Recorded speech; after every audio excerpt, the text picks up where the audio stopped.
এখানে আছে পনিরের ঝোল।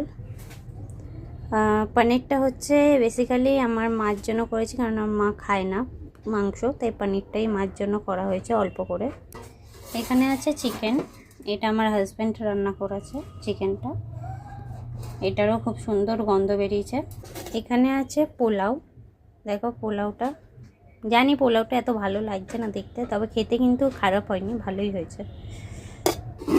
এখানে আছে নর্মাল রাইস, আমরা কিন্তু রেগুলার রাইস এটা খাই না, আমাদের অন্য চাল খাওয়া হয়, এটা আজকে আনা হয়েছে। আর এদিকে মাছের ঝোলটা আমি করেছি, বাটা মাছের ঝোল।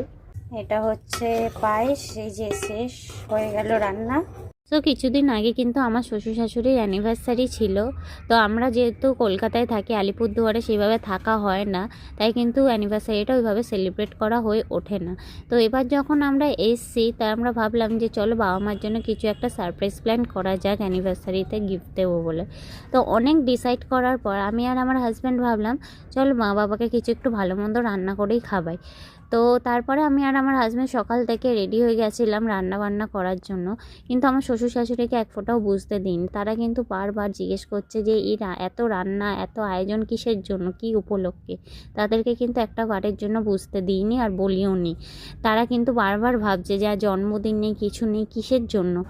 তারপরে যখন আমি খাবারটা নিয়ে আসলাম, আসার পরে বললাম তোমাদের কিছুদিন আগে অ্যানিভার্সারি গেছে, তো সেই উপলক্ষে আমরা এই রান্না করেছি, বেশি কিছু আয়োজন করতে পারিনি, অল্প কিছুই করেছি। তো তারা শুনে কিন্তু খুব খুশি হয়েছিল এই কথাটা। তারপরে তারা খাওয়া দাওয়া করলো, আমি আর আমার হাজব্যান্ড সবার শেষে খেতে বসলাম। তো তোমাদের আজকের ব্লগটা কেমন লাগলো অবশ্যই জানিও। So that's it.